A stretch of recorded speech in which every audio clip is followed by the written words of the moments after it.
Today, I want to walk you through the process of fixing an OPPO screen. Your favorite phone technicians might not like this, but I have to do it regardless, especially for those of you who live in the UK. You first need to get out your internal storage and SIM card, which is what you see me doing here. And you then need to try to open the back cover of the phone. As you can see here, because the back is sealed with some sort of gum, it will be difficult to open with your finger or even with the device that I just dropped now. So I had to use like a flat screwdriver to get this process started. I'm not a completely sponsored phone technician, so I really don't have all the equipment that I needed, but typically you might need to warm that part up a little bit to get it going more easily. So once I opened it with a screwdriver, for safety reasons, I had to now use this plastic one because I have not worked on an OPPO before.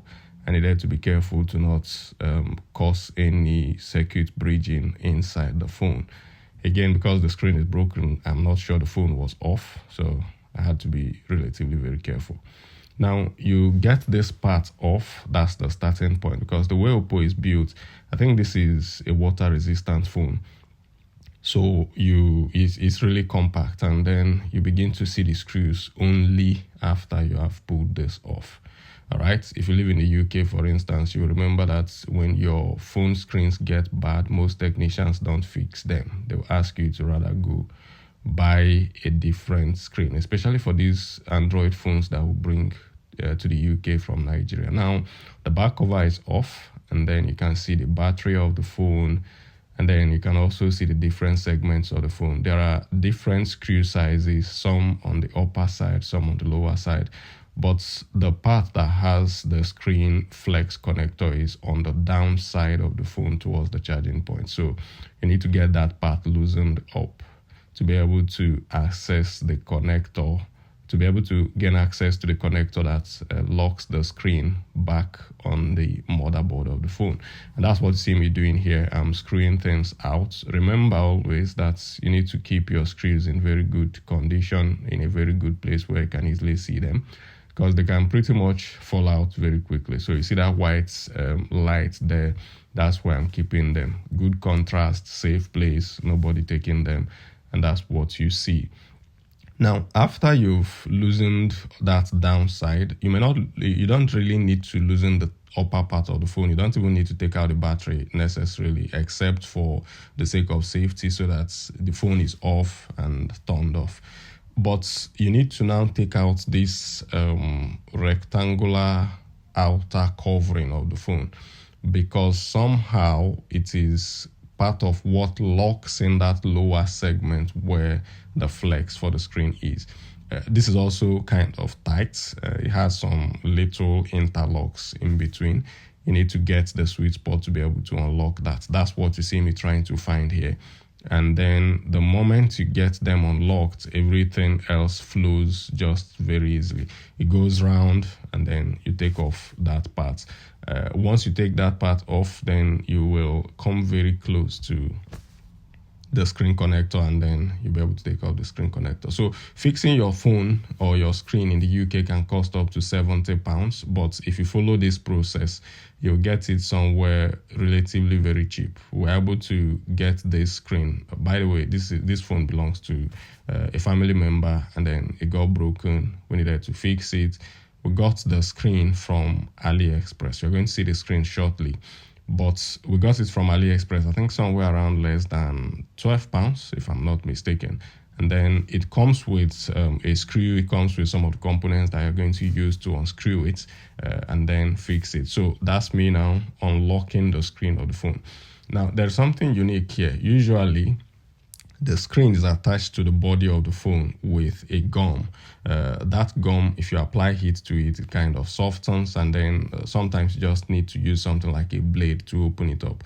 In this case, the screen had detached from the phone, so I didn't need to go through that process. All I needed to do was unlock the flex, the connector of the screen to the motherboard, and then I can take out the screen. If yours is still intact, then you need to do an additional job of removing the screen from the body of the phone. I didn't need to do that in this case for the reason that I mentioned. Now, before you start attaching any new thing to your phone, it's also good practice to take off the battery, which is what I'm doing here now. I should have even taken this off before I took off the screen, because you really don't want the phone having any static power somewhere inside it in the process of fixing it. Now, this is the screen that we got from AliExpress. Look at it very carefully. It may not be the perfect original of OPPO, but I've bought screens on AliExpress a couple of times, and each time I've used it, the screens have worked perfectly well. Yeah, the the quality of the graphics might be slightly lower than what the originals would give you, but you get everything that you basically needed from the phone. So I connect it first to test that the screen is working. That's what you see me doing here. And then I powered on the phone. You can see that the screen is functional. I tried on the cameras and everything was functional.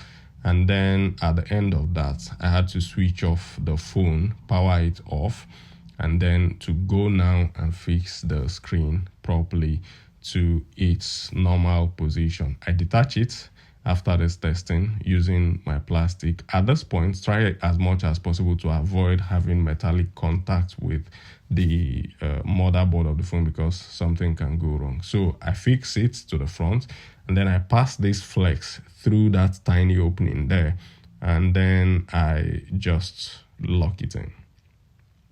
Usually to make a sound, you won't hear that sound now because of the voiceover, but it will usually make a small sound when it locks. If you have not heard that sound, then you've not locked the phone. So I go back now, fix back the covers, and then what is left is to screw the whole component back. For the sake of, if you went to a technician shop, for instance, you get something that is maybe cleaner than this, because the technicians, because the technicians would go around the screen on the front side with a gum that holds it back to the main body of the phone. I don't have that screen, or I didn't have that gum at the point of making this this screen change, but this is something you can do afterwards. So what we'll do is to go back either on AliExpress, a street shop, or maybe Amazon, and then just get the gum. It's usually like an epoxy type of gum, very small in size. You see it's usually in a white tube. You get it, you just apply it round, and then you hold it back. So at the end of fixing this, this phone will not have its water resistance capacity again until I get back that gum and then go around it that way. Now there's something, if you look very closely, you see on this side of the top where I'm screwing things back now, there is usually one particular screw there that has like a seal over it. That's what most phone makers do, and that's what they use to identify a phone that has been tampered with. So that's the screw there. If you are getting a phone that's still under warranty, or if you have a phone that's still under warranty, don't take it to the roadside technicians. Take it to the warranty store of the company that you bought it from, because once the roadside repairer or technician has tampered with that particular screw and taken off that covering, then the warranty of the phone is practically voided. Like, you can no longer claim warranty on the phone or warranty repairs. So I put back the back cover of the phone. Remember that this part has like a gum around it as well. So the gum is still kind of active. If I had the gum, I would apply it to some extent around the phone, but I don't have it now, so I'm just going to depend on the remaining active ones to help me hold the phone. At this point, I'm going to now, the phone is powered on already. As you can see, the screen is working. And then I need to put back the SIM card and the external memory card. You've done that, and then this is it. So what would have cost me say $70 or a complete change of phone, we've been able to fix with just somewhere under £13. That's the beauty of doing it yourself, and that's what I encourage you to do. This is Academy of Scholarships and Transitions. Check back on this page for scholarships, for tech reviews, for tutorials like this, and for many other things related to your personal development. We're here, and if you like what you just saw, please hit that share button. Let's get it to 100 shares at least. Bye bye for now. See you on the next one.